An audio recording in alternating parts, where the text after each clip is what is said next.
Good morning, नमस्ते, अस्सलाम वालेकुम दोस्तों। हाजिर हूँ यार मैं आज आपके सामने AWS लैम्डा का पार्ट नंबर 1 लेके, जिसमें आज हमें देखना है कि यार लैम्डा सर्विस क्या होती है। बहुत सारे लोग बहुत टाइम से मेरे से रिक्वेस्ट कर रहे हैं लैम्डा के लिए, और लैम्डा सर्विस को सुनकर हमें भी कुछ ऐसा लगता है कि यार ये कुछ टफ टॉपिक होगा या बड़ा ही मुश्किल होगा। तो ये बिल्कुल भी मुश्किल नहीं है, और आने वाले 2-3 लेक्चर्स को पढ़ने के बाद आपको ये यकीन हो जाएगा कि हाँ, हम लैम्डा के मास्टर हो गए हैं। देखिए लैम्डा क्यों इतना इंपॉर्टेंट है, क्यों ये एग्जाम में भी पूछा जाता है और इंटरव्यू में भी जबरदस्त तरीके से पूछा जाता है। इसकी वजह यह है कि लैम्डा ने हमारे काम करने के तरीके को बदल दिया है। अब तक हम क्या करते आए हैं, जितने भी लेक्चर्स हमने पढ़े हैं उनमें अगर हमें भी कोई भी एप्लीकेशन चलानी है, कोई वेबसाइट रन करनी है, तो हम क्या करते थे, हम एक सर्वर लेते थे। या तो हम विंडो सर्वर लेते थे या लिनक्स इंस्टेंस लेते थे। दोनों ही केसेस में हम एक वर्चुअल मशीन लेते थे। कहने का मतलब यह है EC2 इंस्टेंस उसे हम बोलते थे। ये EC2 इंस्टेंस आपको कहां मिलता था, कंप्यूट के अंदर मिलता था। लेकिन कंप्यूट के अंदर ही कई और ऑप्शंस होते हैं, जिनमें से एक ऑप्शन होता है लैम्डा। लैम्डा और EC2 इंस्टेंस में फर्क क्या है ये देखिए। आप अगर अपनी कोई एप्लीकेशन चलाना चाहते हैं, अपनी कोई वेबसाइट चलाना चाहते हैं, तो अब तक हमें यह मालूम है कि हमें वो चलाने के लिए एक सर्वर चाहिए होगा। सर्वर पे हम उस वेबसाइट को रन करा सकते हैं, सर्वर पे हम उस एप्लीकेशन को रन करा सकते हैं। AD चलाना है तो AD के लिए भी हमें सर्वर चाहिए, या XYZ कोई भी एप्लीकेशन अगर हम चलाना चाहते हैं तो बिना सर्वर के एप्लीकेशन नहीं चल सकती। बट यार क्लाउड कितना पावरफुल हो चुका है, आप इसी बात से अंदाजा लगाएं कि अब आपको अपनी एप्लीकेशन चलाने के लिए, अपने कोड को रन करने के लिए सर्वर की जरूरत ही नहीं है। आपको एक ऐसी चीज दे दी जाए कि बोला जाए बस आप कोड लाओ, यहां पे रख दो, कोड अपने आप रन करेगा जब भी जरूरत होगी। आपको परेशान होने की जरूरत नहीं है। ऐसी कोई चीज आ जाए, लैम्डा सेम वही है। लैम्डा में बिना सर्वर के, लैम्डा को क्या कहा जाता है, सर्वरलेस कंप्यूटिंग कहा जाता है। यानी बिना सर्वर के भी ये कंप्यूट कर सकता है, कोड को रन कर सकता है, आपके एप्लीकेशंस को चला सकता है, या जो भी डिजायर टास्क आप चाहते हैं वो ये परफॉर्म कर सकता है विदाउट एनी सर्वर। यानी सर्वर आपको सिलेक्ट नहीं करना है, आपको तो लैम्डा सिलेक्ट करना है, लैम्डा में अपना कोड रन कराना है। लैम्डा फंक्शन उसको बोलते हैं, लैम्डा फंक्शंस आप रन कराइए और आप उसका पे करिए। सबसे एक और दिलचस्प बात मैं आपको बताता हूं कि अगर आप सर्वर लेते हैं, और सर्वर हमने इतने सारे सर्वर की लैब करी भी है, तो वो सर्वर का चार्ज हमें कैसे लगता है, या तो पर सेकंड के हिसाब से लगता है, या मिनट या घंटे के हिसाब से लगता है। ठीक है, यानी हमें उसका चार्ज देना पड़ेगा अगर सर्वर हमारा चल रहा है। भले ही उसमें अब आप काम नहीं कर रहे, आपने अपनी लैब कर ली, परफॉर्म कर ली, पर आप सर्वर को डिलीट करना भूल गए, तो क्या सर्वर का बिल नहीं लगेगा? बिल्कुल लगेगा, क्योंकि सर्वर तो रन हो रहा है ना आपका। यानी कि आपको बिल देना पड़ेगा, भले ही आपका वो कोड अब नहीं चल रहा, आपकी एप्लीकेशन दिन में 1 घंटे ही चलती हो, पर आपको सर्वर हमेशा रन करके रखना पड़ता है। दूसरी तरफ लैम्डा में ये फ्लेक्सिबिलिटी है कि भले ही आपका कोड वहां पड़ा रहे, लेकिन आपका चार्ज तभी लगेगा जब वो कोड वहां रन करेगा। जितने टाइम के लिए वो कोड वहां रन करेगा, सिर्फ उतने टाइम का बिल आपको देना। और मजे की बात, वो बिल भी मिली सेकेंड्स में भी कई बार आता है। 100 मिली सेकेंड तक का बिल आपका हो सकता है। 100 मिली सेकेंड में ही बिल काउंट होता है, यानी 100 मिली सेकेंड्स के राउंड ऑफ में काउंट होता है। मिनट में भी हो सकता है, घंटों में भी हो सकता है, बट जो आपका मिनिमम जो बिल होता है वो 100 मिली सेकेंड का होता है। हालांकि इसका जो फंक्शन को रन करने का टाइम होता है वो भी मैक्सिमम 15 मिनट होता है, उससे बड़ा टाइम नहीं होता।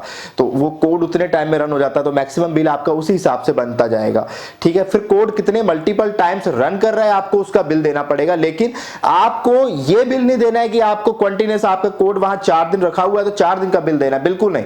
कोड जितनी देर चलेगा, आपने भले ही वहां पे कोड डाला हुआ है, कोड वहां पड़ा हुआ है, लेकिन कोड का बिल तभी लगेगा जब वो कोड वहां रन करेगा, जितनी देर के लिए रन करेगा। यानी सोचिए, ये सर्विस इसने सस्ता कर दिया है सब कुछ, कि अभी तक तो हम सिर्फ वर्चुअल मशीन से खुश हो रहे थे कि वहां पे हमें पर सेकंड देना पड़ रहा है, पर मिनट के हिसाब से देना पड़ रहा है, और हमारे को रियल टाइम में हार्डवेयर रखने की जरूरत नहीं है। अब कोई ऐसी चीज आ गई जिसने सर्वर की भी जरूरत खत्म कर दी। अब हमें सर्वर का भी बिल देने की जरूरत नहीं है, हमें सिर्फ उस चीज का बिल देना है जो हम रन कर रहे हैं, जितनी देर के लिए हम कोड चला रहे हैं, हमें सिर्फ उस चीज का बिल देना है। आप सोचिए, और ये कितनी सर्विस, इसने कितना हमारा खर्चा कम कर दिया। तो एक तो इसका कॉस्ट इफेक्टिवनेस बहुत बड़ा बेनिफिट है।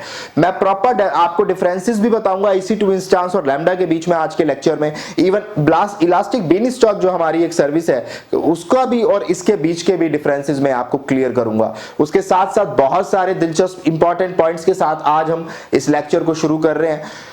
तो AWS Lambda is a compute service that let you run code without provisioning or managing servers। बात समझ आ रही है?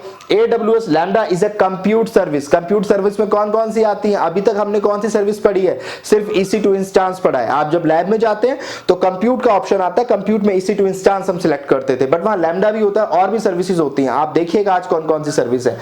तो कंप्यूट सर्विस लैम्डा भी होती है जो आपको आपका कोड रन करने में हेल्प करती है विदाउट प्रोविजनिंग और मैनेजिंग सर्वर्स। यानी कोई सर्वर की जरूरत नहीं है, किसी सर्वर को मैनेज करने की जरूरत नहीं है, उसके बिना आप अपने कोड को रन कर सकते हैं, बिना किसी सर्वर को डिप्लॉय किए, बिना किसी सर्वर को खरीदे। With AWS Lambda, you can run code for virtually any type of application or backend service, or with zero administration। आप किसी भी तरीके की एप्लीकेशन बैकएंड सर्विस लैम्डा पे चला सकते हैं with zero administration. Zero administration का मतलब यह है बाकी सारी चीजें कि लैम्डा कैसे चल रहा है, लैम्डा में जो हमारा मेंटेनेंस है वो कौन कर रहा है, अपडेट कौन कर रहा है, कोड को रन कराने की हेडेक किसकी है, ये सारी हेडेक AWS की है, AWS लैम्डा की है, आपकी हेडेक नहीं है। जीरो एडमिनिस्ट्रेशन है। जीरो एडमिनिस्ट्रेशन का मतलब सब कुछ AWS संभालेगा, आपको तो बस अपना कोड वहां पे डाल देना है। कोड अपने आप रन कौन कराएगा, कैसे कराएगा, उसको मैनेज कौन करेगा, सारी चीजें AWS संभालेगा। AWS Lambda manages all the administration. It manages। अब लैम्डा क्या, AWS लैम्डा क्या क्या मैनेज करेगा, AWS क्या क्या मैनेज करेगा आपके लिए? पहली चीज जो वो मैनेज करेगा, provisioning and capacity of the compute fleet that offers a balance of memory, CPU, network and other resources. अब सवाल यही आता है, कई बार आप पूछते हैं या आपको ये सवाल हो सकता है आया हो कि जब सर्वर ही नहीं है तो हमारे को हमारी एप्लीकेशन रन कराने के लिए कितनी मेमोरी चाहिए या कितना CPU की जरूरत है, ये कौन डिसाइड करेगा? क्योंकि मेरी हो सकता है मेरी एप्लीकेशन के लिए मुझे इतने CPU या इतनी मेमोरी की जरूरत हो, तो लैम्डा में ये ऑप्शन अवेलेबल होता है, वो आप सिलेक्ट कर सकते हैं और AWS खुद से भी डिसाइड करता है। इवन अगर लगता है कि ज्यादा कोड आपके मल्टीपल टाइम्स वो कोड आपका रन करना है और एक लैम्डा नहीं कर पा रहा है, तो मल्टीपल ऑटो स्केलिंग करके मल्टीपल लैम्डा क्रिएट किए जा सकते हैं, मल्टीपल फंक्शंस रन कराए जा सकते हैं साइमल्टेनियसली। तो AWS वो सारा काम आपके बिहाफ से करता है, आप एक साथ 1000 बार भी उस कोड को साइमल्टेनियसली रन करा सकते हैं। तो ये जो सारी चीजें हैं ये AWS मैनेज करेगा। आपको कितनी, आपके कोड के लिए कितने CPU की जरूरत है, कितनी मेमोरी की जरूरत है, कितने नेटवर्क की जरूरत है, ये AWS मैनेज करेगा। आपको ये ऑप्शन बिल्कुल नहीं मिलेगा कि आप ये सिलेक्ट कर सके कि मैं ये वाले इंस्टेंस पे चलाना चाहता हूं, मैं फलाने वाले इंस्टेंस पे चलाना चाहता हूं, ये ऑप्शन आपको नहीं मिलेगा। AWS खुद से डिसाइड करेगा बैक एंड में वो कौन सा इंस्टेंस पे चला रहा है, वो क्या कर रहा है, ये आपको पता नहीं होगा, ये सब हाइड रहता है। ऑब्वियसली अगर सर्वरलेस कंप्यूटिंग हमारे लिए है, बैक एंड पे कहीं तो वो चीज रन कर ही रही होगी, किसी ना किसी हार्डवेयर पे या इंस्टेंस पे रन कर रही होगी, पर हमारे लिए वो सर्वरलेस है क्योंकि हमें सिर्फ अपना कोड चलाना है, हमें कोई सर्वर नहीं खरीदना, तो हमारे लिए वो सर्वरलेस कंप्यूटिंग है। ऑब्वियसली बैक एंड पे कहीं ना कहीं सर्वर रखे हुए होंगे, मैं ऐसा नहीं कह रहा कि रियल टाइम में भी बिना सर्वर के चीजें चल रही होंगी, पर हमें उस चीज की जरूरत ही नहीं है हेडेक लेने की, क्योंकि हमारे लिए वो सर्वरलेस हो चुका है। हमारे तक आते आते वो सर्विस इतनी इजी हो चुकी है कि हमें तो बस कोड डालना है और हमें अपना कोड रन कराना है। हमारा कोड जितनी देर के लिए रन होगा हमें उतनी देर का बिल देना है, हमें इससे मतलब नहीं है वो किस सर्वर पे रन किया था, हमें इस बात से कोई फर्क नहीं पड़ता। सर्वर एंड OS मेंटेनेंस, आपके सर्वर यानी कि बैक एंड पे जो सर्वर पड़े हुए हैं जिसके बारे में हमें मालूम होने की जरूरत ही नहीं है, और हमारे ऑपरेटिंग सिस्टम, वो सारी मेंटेनेंस AWS खुद करता है। हमें इस बात से कोई फर्क नहीं पड़ता कि वो किस ऑपरेटिंग सिस्टम पे चल रहा है, कौन से वर्जन पे चल रहा है। High availability and automatic scaling, auto scaling यहां पर आपको मिलती है और हाई अवेलेबिलिटी भी मिलती है, यानी कि अगर आपका लैम्डा फंक्शन फेल हो रहा है या किसी भी वजह से खराब हो रहा है तो AWS उसको हाई अवेलेबिलिटी प्रोवाइड कराता है, यानी कहीं और उस कोड को रन कराएगा। ठीक है, तो हाई अवेलेबिलिटी का मतलब क्या है कि एक चीज खराब हो जाए तो दूसरी जगह रन हो जाए, तो वो चीजें यहां भी होती हैं। ये सारी फीचर्स आपको मिलेंगे और AWS इन्हें मैनेज करता है। जो पॉइंट हम डिस्कस कर रहे हैं ये वे पॉइंट है जिन्हें AWS मैनेज करता है। Monitoring fleet health, fleet health का मतलब है आपका एक लैम्डा फंक्शन है या एक लैम्डा है या बहुत सारे लैम्डा है आपने क्रिएट किए हुए हैं रन करने के लिए ऑटो स्केलिंग के थ्रू, उन सब की हेल्थ कि वो ओके है कि नहीं है, ये मॉनिटरिंग भी AWS खुद से करता है। अप्लाइंग सिक्योरिटी पैचेस, अगर किसी सिक्योरिटी पैचेस की जरूरत है, कोई सिक्योरिटी वहां पे इशू क्रिएट होता है इंटरनली, तो AWS की हेडेक है उन सारी चीजों की, आपको कुछ भी नहीं करना है। कोई सिक्योरिटी आपको नहीं लगानी है, कोई फायरवॉल आपको नहीं लगानी है, कोई सिक्योरिटी ग्रुप आपको नहीं लगाने हैं, आपको कुछ नहीं करना है, सब कुछ AWS करेगा। डिप्लॉइंग यूर कोड, आपको अपना कोड दे देना है उसको, उसे रन कराने की जिम्मेदारी भी AWS की है। Monitoring and logging your lambda function, उस आपके फंक्शन, लैम्डा फंक्शन किसे कहते हैं, आपको कोड को कहते हैं जो आप रन कराते हो, तो उसको मॉनिटर करना और उसके लॉग्स क्रिएट करना है कि वो किस टाइम पे रन हुआ, कितने टाइम पे फिनिश हुआ, क्या क्या चीजें एग्जीक्यूट हुई, कोड में क्या क्या हुआ था, वो जो लॉग्स क्रिएट होते हैं क्लाउड वॉच में या इसके अंदर, वो भी सारे AWS मैनेज करता है, आपको कोई हेडेक लेने की जरूरत नहीं है। AWS Lambda runs your code on a high availability compute infrastructure, तो वो हमने यहां भी डिस्कस किया है। तो ये हाई अवेलेबिलिटी कंप्यूट इंफ्रास्ट्रक्चर पे करने का मतलब है कि किसी भी सिनेरियो में ऐसा नहीं होगा कि आपको लैम्डा अवेलेबल ना हो, आपको लैम्डा अवेलेबल रहेगा, आपका कोड रन होगा ही होगा। अगर एक लैम्डा खराब हो गया तो AWS दूसरे लैम्डा पे चलाएगा, वो उसकी हेडेक है, हमारी हेडेक नहीं है। तो ये सारे पॉइंट्स हैं लैम्डा से रिलेटेड। आई होप लैम्डा की थोड़ी सी पिक्चर आपके माइंड में बन गई होगी। अभी बहुत सारे टॉपिक्स डिस्कस करने हैं, तो अब अगले टॉपिक पे चलते हैं। AWS Lambda runs your code on a high availability compute infrastructure, तो ये आपको मालूम है कि हाई अवेलेबिलिटी इंफ्रास्ट्रक्चर हमारे पास होता है। AWS Lambda execute your code only when needed and scales automatically from a few requests per day to 1000 per second। यानी इसका मतलब यह है कि AWS आपके कोड को तभी रन करेगा जब उसकी जरूरत होगी, और ये कौन बताएगा, इसके लिए हम ट्रिगर सेट करेंगे। जैसे बंदूक में ट्रिगर होता है, जैसे उसे दबाओ तो बंदूक को पता चलता है गोली चलानी है, ऐसे ही यहां पर भी ट्रिगर सेट होता है कि जब ये काम हो तब ये काम होना चाहिए, है ना। समझ में आ रही है आपको बात। यानी अगर हम इस तरीके से एक सिनेरियो बनाएं कि भाई हम कहें कि जैसे ही S3 बकेट में कोई हमारा ये ऑब्जेक्ट, नया ऑब्जेक्ट आता है, तो हमारा लैम्डा फंक्शन ट्रिगर होना चाहिए। और उसको करना क्या होगा, लैम्डा फंक्शन को, उसको उस सारे डेटा की जो ऑब्जेक्ट आया है वो किस टाइम पे अपलोड किया गया, उसका साइज क्या था, फाइल का नेम क्या था, ये चीजें उसको अपडेट करनी है डेटाबेस के अंदर। तो वो ट्रिगर जो हमने लगाया है वो किस बेस पे लगाया, S3 बकेट के बेस पे लगाया कि S3 बकेट में ये डेटा जब आएगा तब ये ट्रिगर होगा। तो हम उस तरीके से ट्रिगर सेट कर देते हैं कि भैया ये काम तब होना चाहिए जब ऐसा हो, तो हम ट्रिगर लगाते हैं। फंक्शंस हमारे पास होते हैं, फंक्शन मतलब कोड्स होते हैं, वो सारी बातें हम डिटेल में करेंगे, अभी मैं जस्ट आपको एक ओवरव्यू दे रहा हूं। तो AWS Lambda execute your code only when needed, तो जब जरूरत होगी उस कोड को रन करने की तब वो अपने आप रन हो जाएगा, ठीक है। और वो पहले से हम उसे बता के रखेंगे कि ये किस किस सिचुएशन में इस कोड को रन करना है, ये हम पहले से सेट करके रखेंगे। एंड स्केल्स ऑटोमेटिकली, यानी अगर हमारे कम लैम्डा फंक्शन जो है या लैम्डा जो है हमारा, लैम्डा से हमारी उतने कोड नहीं चल पा रहे हैं एक साथ, हमें वो कोड 10 बार चलाना है, 20 बार चलाना है, क्योंकि हो सकता है बकेट में एक साथ 50 आइटम आ रहे हो, तो उन 50 के लिए 50 बार वो कोड रन करेगा। समझिए आप इस बात को, अगर 50 आइटम आ रहे हैं और हमने ये चीज लगाई है कि जब भी कोई नया आइटम आएगा तो कोड रन करना चाहिए, तो अगर 50 आइटम आएंगे तो कोड कितनी बार रन करेगा, ऑब्वियसली 50 बार करेगा। तो हो सकता है लैम्डा, एक लैम्डा से काम ना चल पाए, तो ऑटो स्केल भी अगर करना है तो AWS खुद से करेगा, ये काम भी मैनेज वो खुद करता है, हमें कोई टेंशन लेने की जरूरत नहीं है। हमें किस चीज का पे करना है, यू पे only for the compute time you consume, आपको सिर्फ उतनी देर के लिए पैसा देना होगा जितनी देर आपका कोड रन किया, और वो भी मिली सेकेंड्स में। अगर 100 मिली सेकेंड हम लोग राउंड ऑफ करके लेते हैं, अगर मेरा सपोज 96 मिली सेकेंड में मेरा कोड रन किया है तो हम लोग इसे 100 में राउंड ऑफ करते हैं, 100 मिली सेकेंड में, तो मुझे जो बिल लगेगा वो 100 मिली सेकेंड का लगेगा। अगर यही मैं 196 कर दूं तो मुझे जो बिल लगेगा वो 200 मिली सेकेंड का लगेगा। तो हम लोग 100 मिली सेकेंड के हिसाब से बिल लगाते हैं, नियरेस्ट जो भी होता है, और उसे 100 में राउंड ऑफ करते हैं, तो आपको उसका बिल देना होगा। और no charge when your code is not running, ये इसकी ब्यूटी है, बेनिफिट है कि आपको तब का कोई चार्ज नहीं देना जब वो कोड रन नहीं कर रहा। इसीलिए आपका खर्चा क्या होगा, बेहद कम हो जाएगा, क्योंकि हर टाइम आपको उसको चला के रखने की जरूरत नहीं है। ये ऐसा कोई सर्वर की तरह नहीं है कि हर टाइम आपको ऑन रखना है। ये जब ट्रिगर होगा, जब इसको कोई पता चलेगा कि नया ऑब्जेक्ट आया है S3 बकेट के अंदर, तब यह कोड अपने आप रन होगा, और जितनी देर के लिए रन होगा उतना बिल बन जाएगा।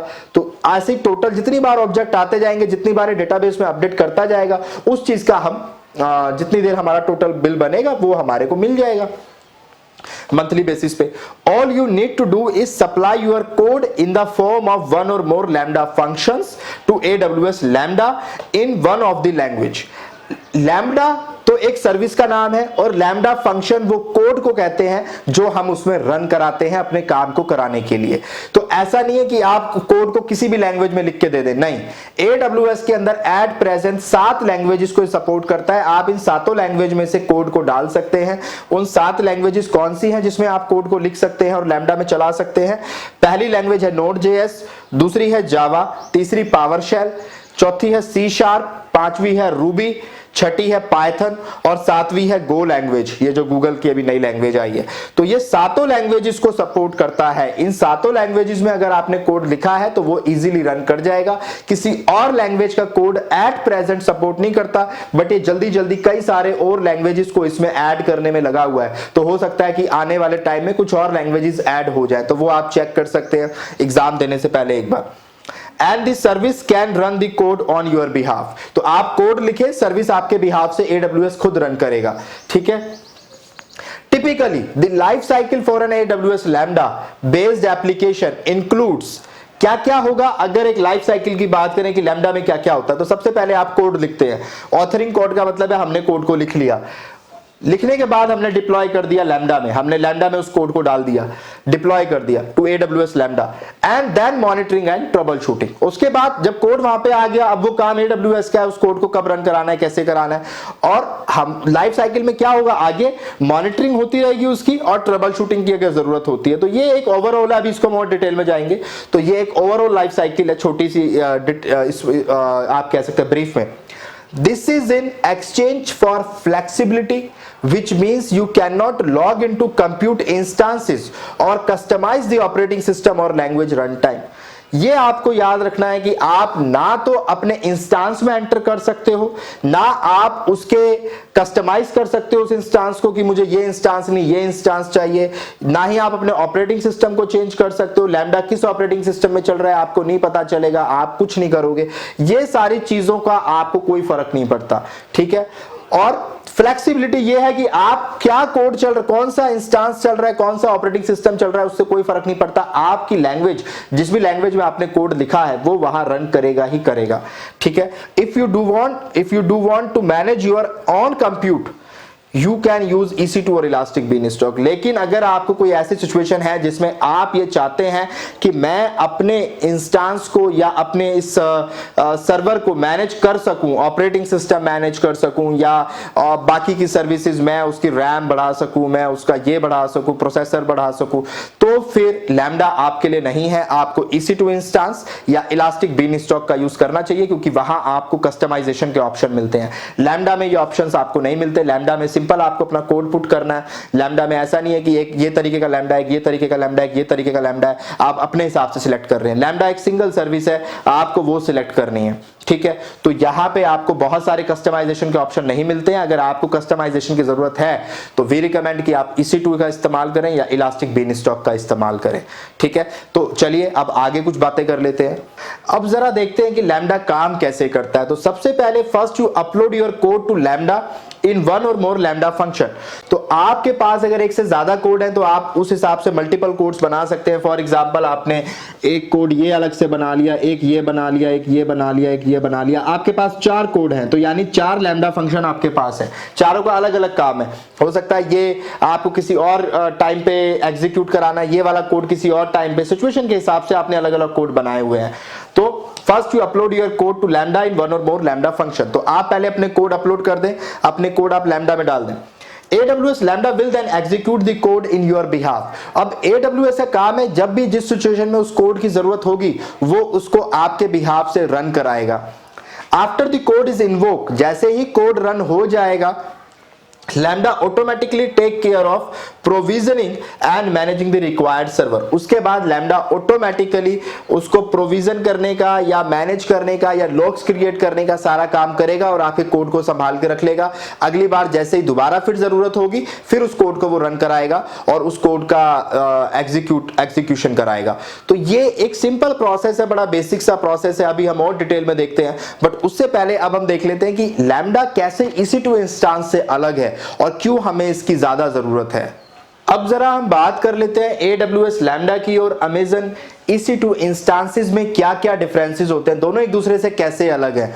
तो सबसे पहली बात, AWS lambda is a platform as a service. ये भैया इंफ्रास्ट्रक्चर एज अ सर्विस नहीं होता है, lambda is a platform as a service. जबकि EC2 इंस्टेंस क्या होता है, EC2 instance is a infrastructure as a service. तो ये सबसे बड़ा डिफरेंस है जो आपको मालूम होना चाहिए। Lambda is a platform as a service. हालांकि यहां पर भी आप अपना कोड रन करा रहे हैं, अपनी एप्लीकेशंस रन करा रहे हैं, बट ये इंफ्रास्ट्रक्चर में नहीं काउंट होगा, ये प्लेटफॉर्म एज अ सर्विस में काउंट होगा, क्योंकि यहां पे इंफ्रास्ट्रक्चर बैक एंड पे कहीं और पड़ा है और आपको उससे कोई मतलब नहीं है। आप तो अपना कोड सीधा प्लेटफॉर्म पे रन करा रहे हो। वहां पे उस प्लेटफॉर्म पे क्या क्या चलता है, पाइथन चलती है, जावा चलती है, C# चलती है, रूबी लैंग्वेज चलती है, ये लैंग्वेजेस चलती है। तो आप तो अपना कोड लाओगे और सीधा प्लेटफॉर्म पे रन कराओगे। कोड कहां चलता है, प्लेटफॉर्म पे तो चलता है।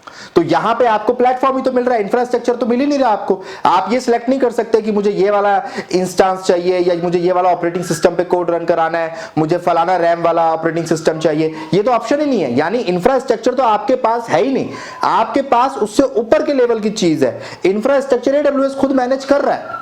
तो आपके पास क्या है, आपके पास तो प्लेटफॉर्म अवेलेबल है।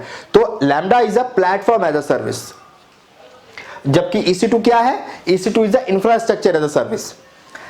It supports only limited language. मैंने आपको बताया 7 लैंग्वेजेस को सपोर्ट करता है ये अभी, Node.js को, पाइथन को, जावा को, C# को, रूबी को, गो को एंड पावरशेल को। इन 7 लैंग्वेजेस को सपोर्ट करता है। ये आपको याद होनी चाहिए और हो जाएंगी हमारे लेक्चर्स को पढ़ते पढ़ते, आपको अलग से याद करने की जरूरत नहीं पड़ेगी। तो एग्जाम में या इंटरव्यू में पूछा जा सकता है, तो बहुत इंपॉर्टेंट क्वेश्चन है। तो ये आपको मालूम होना चाहिए कि किन लैंग्वेजेस को ये सपोर्ट करता है।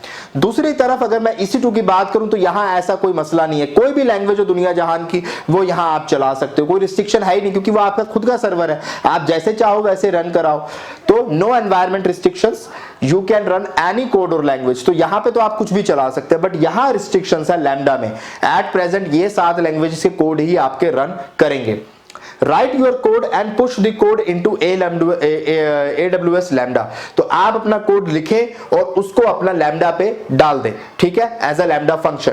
जबकि यहां पे क्या करना है आपको, जब आप EC2 इंस्टेंस बनाते हैं तो फर्स्ट टाइम बनाते टाइम आप ऑपरेटिंग सिस्टम सिलेक्ट करेंगे, आप कितनी स्टोरेज चाहिए वो सिलेक्ट करेंगे, कितनी रैम चाहिए वो सिलेक्ट करेंगे, इंस्टेंस टाइप, ये सारी चीजें आप सिक्योरिटी ग्रुप बनाएंगे। वो चीजें बनाने के बाद एक बार EC2 इंस्टेंस बन गया तब आप चेंज नहीं कर सकते, आप उसका OS चेंज नहीं कर सकते, आप उसकी जो स्टोरेज है वो बढ़ा सकते हैं, बट इंस्टेंस टाइप आपने जो ले लिया है वो ले लिया। अगर T2 माइक्रो लिया है तो T2 माइक्रो ही रहेगा। तो ये सारी चीजें फर्स्ट टाइम आप कर सकते हैं जब आप EC2 बना रहे होते हैं। तो for the first time in EC2 you have to choose the OS and install all the software required and then push your code in EC2। तो एक बार आपने OS सिलेक्ट कर लिया, EC2 इंस्टेंस लॉन्च कर दिया, उसका RDP ले लिया, अब आप अपना कोड आप वहां पे चलाएं। तो यहां पे आपको सिलेक्ट करना पड़ता है, पर यहां पे ऐसा कुछ नहीं है, आप डायरेक्ट अपना कोड चलाओगे, because this is a platform as a service. तो यहां आप डायरेक्ट अपना कोड चलाते हो, आपको ये सारी चीजें करनी ही नहीं है, ये AWS बैकएंड पे कर रहा होगा, आपको टेंशन नहीं लेनी। You cannot log into compute instances, choose customize OS और लैंग्वेज प्लेटफॉर्म। तो यहां ये इंपॉर्टेंट है क्योंकि ये प्लेटफॉर्म एज अ सर्विस है, आप इंफ्रास्ट्रक्चर लेवल तक नहीं जा सकते और ये सिलेक्ट नहीं कर सकते कि मुझे फलाना इंस्टेंस चाहिए, मुझे ये ऑपरेटिंग सिस्टम पे ही काम करना है, मुझे इस पे ही काम करना है, या जो भी है, या मुझे ये लैंग्वेज प्लेटफॉर्म पे काम करना है। लैंग्वेज प्लेटफॉर्म आपको बता दिए गए हैं कि आपका ये कोड चलेगा, आपको उसी में सिलेक्ट करना है, सिंपल सी बात है। तो यहां पे आपको ऑप्शंस नहीं मिलते इस तरीके के कि आप अपनी मर्जी का इंस्टेंस सिलेक्ट कर सके। अगर आप चाहते हैं तो फिर आपको EC2 इंस्टेंस पे काम करना पड़ेगा या इलास्टिक बीनस्टॉक पे काम करना पड़ेगा। लैम्डा में ये फंक्शन अवेलेबल नहीं है, जबकि यहां पे EC2 इंस्टेंस में आपके पास variety of operating systems available है, बहुत सारे हायर रैम वाले सिस्टम अवेलेबल हैं, हाई स्टोरेज वाले या हाई वर्चुअल CPU वाले, बहुत सारे ऑप्शंस आपके पास अवेलेबल है जहां से आप सिलेक्ट कर सकते हैं। तो ये बुनियादी डिफरेंस है लैम्डा में और EC2 इंस्टेंसेस में कि दोनों एक दूसरे से अलग क्यों है, ठीक है। अच्छा, यहां पर जो बिल होता है वो पे पर सेकंड होता है या फिर पे पर सेकंड आपका होगा, या फिर आवरली से भी हो सकता है, आपका आवरली बेसिस पे भी हो सकता है। बट यहां पे जो आपका बिल बनेगा वो तब तक के लिए बनेगा जब तक कि आपका कोड रन किया है। अगर आपका if your code took suppose 250 milliseconds to execute, अगर उसने 250 मिली सेकेंड लिए हैं कोड को रन करने में, तो आपको बिल कितना पड़ेगा, 300 मिली सेकेंड का देना पड़ेगा, क्योंकि मैंने आपको बताया 100 के मल्टीपल में आपको बिल देना पड़ता है। तो आपको सिर्फ 300 मिली सेकेंड का बिल देना पड़ेगा। जितनी देर कोड को रन करने में लगी आपको सिर्फ उतना बिल देना है। उसके बाद कोड भले ही वहां पड़ा रहे उसका बिल नहीं लगेगा। जबकि यहां पे आपने अगर 4 दिन तक EC2 इंस्टेंस चला के रखा है तो आपका बिल लगेगा। अब वो आवरली बेसिस पे लग रहा है या पर सेकंड बेसिस पे लग रहा है वो देखने वाली बात है, ठीक है, क्योंकि लिनक्स इंस्टेंस विंडोज इंस्टेंसेस में थोड़ा सा फर्क रहता है, पर वो मंथली आएगा, वो महीने का ही आएगा, ठीक है। वो आवरली हो चाहे पर सेकंड हो, बिल तो आपका महीने का ही बनेगा, ठीक है। तो महीने का बिल यहाँ पे आपका बन रहा है। यहाँ पे आपका क्या बन रहा है, सिर्फ उतनी देर का बिल बन रहा है। महीने के एंड में भी आएगा तो उतना ही टाइम कैलकुलेट होके आएगा जितनी देर आपका कोड रन किया होगा। तो यहाँ आपकी कॉस्ट ओवरऑल बहुत कम आ जाती है। तो ये एक बुनियादी डिफरेंस है। तो आपको यहां तक इतनी बात तो समझ आ गई होगी कि जो काम हम EC2 इंस्टेंस में कर सकते हैं वही काम कहीं ना कहीं हम लैम्डा में भी कर सकते हैं। बट इसका मतलब ये नहीं है कि दोनों के जो हम काम लेते हैं वो सेम तरीके से लेते हैं। लैम्डा को हम और स्पेसिफाइड पर्पसेस के लिए यूज करते हैं। जब मैं आपको लैब कराऊंगा तब भी मैं आपको दिखाऊंगा, और जब मैं अभी आपको एग्जांपल में सिनेरियो में समझाऊंगा तब भी आपको दिखाऊंगा कि लैम्डा एक्चुअली में किस तरह के सिनेरियो में इस्तेमाल किया जाता है, ठीक है। तो चलिए कुछ आगे की बात कर लेते हैं।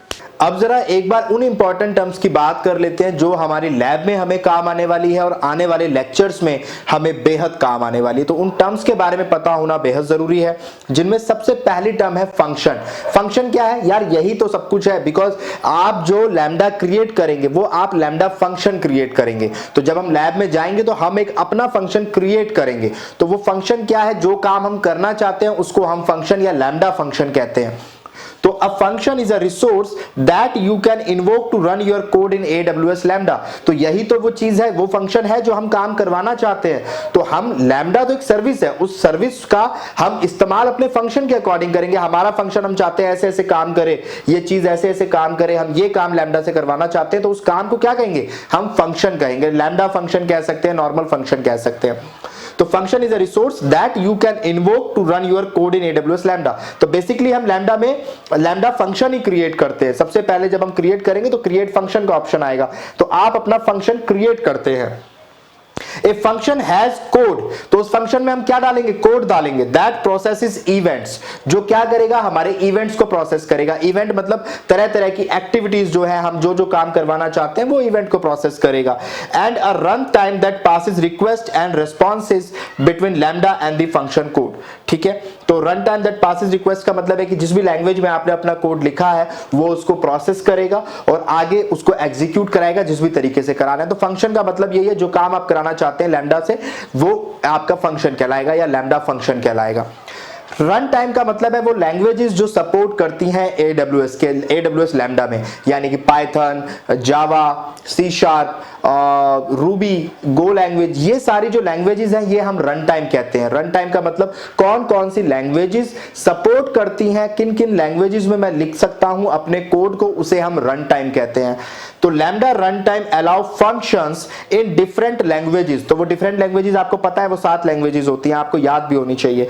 To run in the same base execution environment. Same base execution environment का मतलब है कि आपको एक जगह मिलेगी, वहां पे आप जो कोड रन कराना चाहें उन 7 में से वो कोड आप वहां रन करा सकते हैं। इवन वहां आपको पाइथन 3.6 या 3.7 इस तरीके से वर्जन्स भी मिलेंगे, आप उन वर्जन्स में अपना कोड लिख सकते हैं। जहां तक जो वर्जन सपोर्टेड वहां पर है वही कोड सपोर्ट करेगा।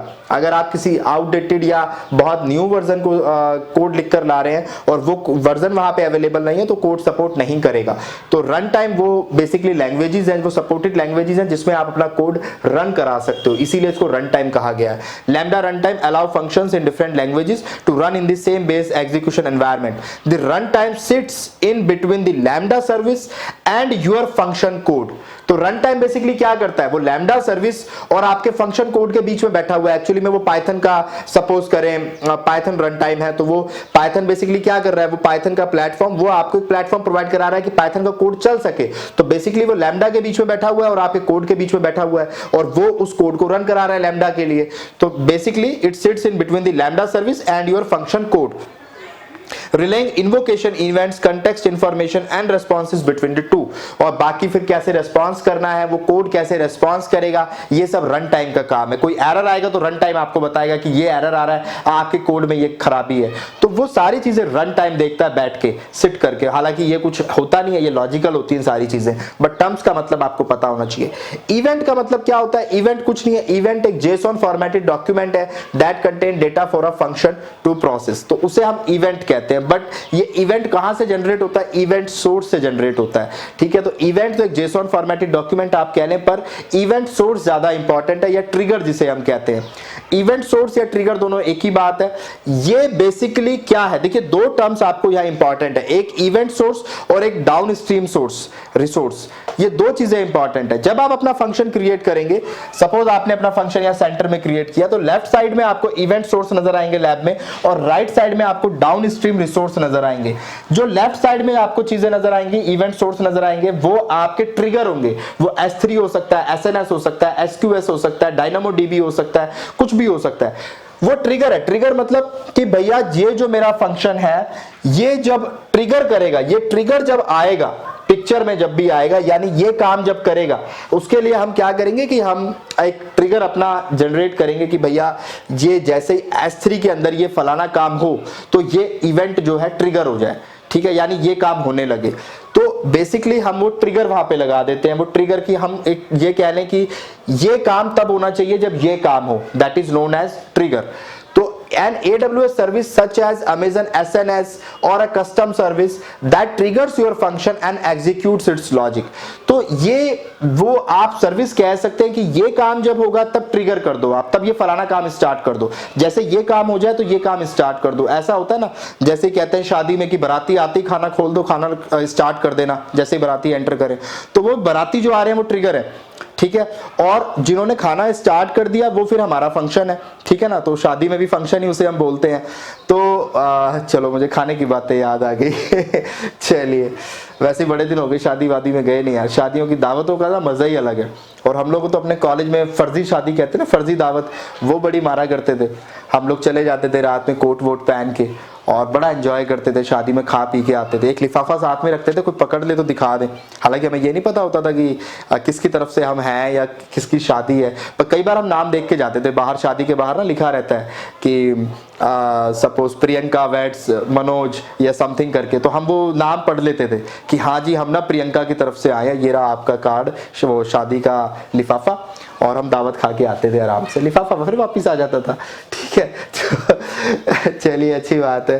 तो दावत से याद आ गया मुझे। चलिए, अब पढ़ाने का मन नहीं कर रहा, अब खाने का मन कर रहा है। तो इवेंट सोर्स या ट्रिगर क्या होता है कि जो फंक्शन आपने लिखा है वो फंक्शन कब स्टार्ट हो। फंक्शन में आपने कोड लिखा है, अभी मैंने आपको बताया, हमने कोड लिख दिया अपना फंक्शन के अंदर। अब वो कोड चलना कब चाहिए, वो ट्रिगर के हिसाब से चलना चाहिए कि ट्रिगर में हम जो सर्विस सिलेक्ट करेंगे, SNS सिलेक्ट करेंगे, S3 सिलेक्ट करेंगे, SQS सिलेक्ट करेंगे, AWS IoT सिलेक्ट करेंगे, कि ये वो सर्विस है, जब ये चले तो ये काम होना चाहिए। ठीक है, तो वो हमारा ट्रिगर कहलाएगा। ट्रिगर के बाद दूसरी जो चीज होती है वो होती है डाउन स्ट्रीम रिसोर्स। यानी अब हम क्या करेंगे, हम एक IAM रोल डिसाइड करते हैं।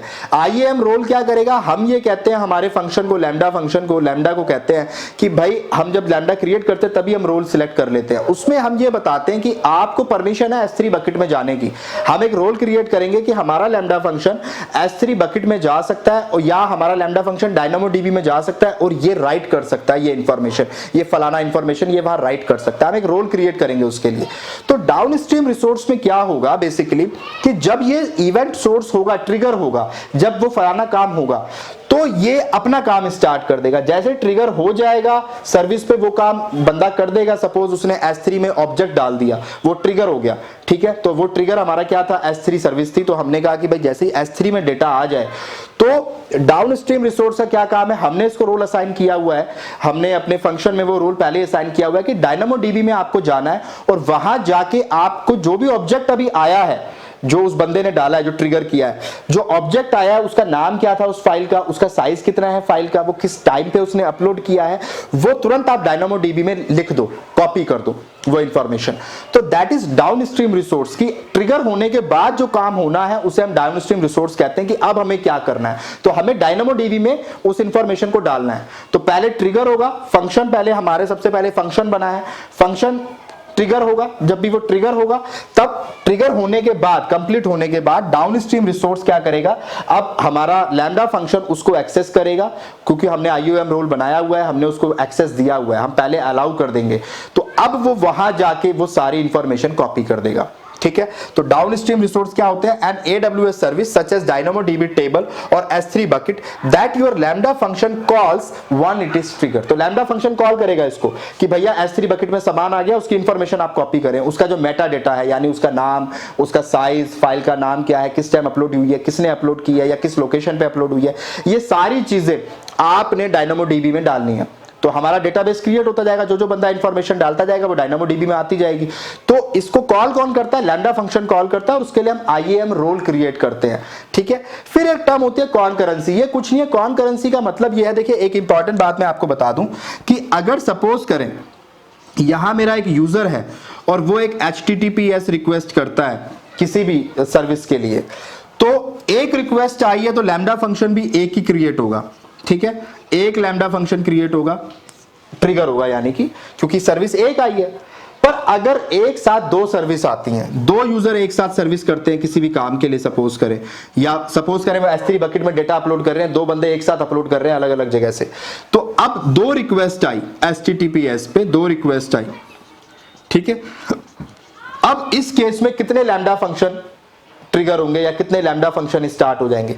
ऑब्वियसली अगर दो रिक्वेस्ट आ रही है तो दो बार लैम्डा फंक्शन चलेगा, यानी दो बार आपका कोड चलेगा, आप ऐसे समझे। तो अगर चार रिक्वेस्ट एक साथ आ रही है तो चार बार आपका कोड रन करेगा, आपका बिल भी फिर 4 टाइम्स हो जाएगा। वो कैलकुलेट करना पड़ेगा कौन सा लैम्डा फंक्शन कितनी देर के लिए चला है।